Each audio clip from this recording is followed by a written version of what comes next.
अध्यक्ष महोदय, हा एकत्रित प्रश्न असल्यामुळं हा मंगळवेढा तालुक्यातल्या सुद्धा एकविराच्या माळावरील जे सामाजिक वनीकरण आहे तिथं सुद्धा आग लागलेली होती।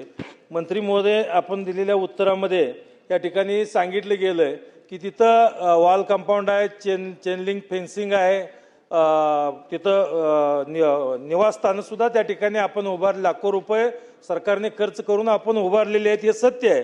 तर अध्यक्ष महोदय, हे सगळे निवासस्थानं उभारले आहेत, तिथं वॉल कंपाऊंड आहे, सगळ्या गोष्टी आहेत, परंतु तिथं एक देवीचं मंदिर सुद्धा आहे।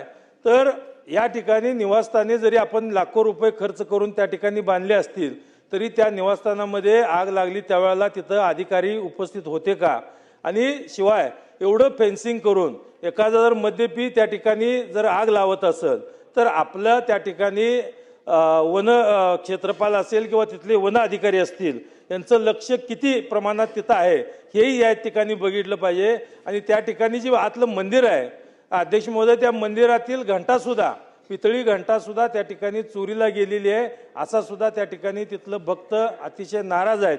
तर अध्यक्ष महोदय, मंत्री महोदयांना यामध्ये माझे स्पेसिफिक एवढेच प्रश्न आहेत की त्या ठिकाणी अधिकारी मुख्यालय त्या राहत नाहीत, त्या अर्थी त्यांच्या कर्तव्यावर कसूर केल्याप्रकरणी शिस्तभंगाविषयक कारवाई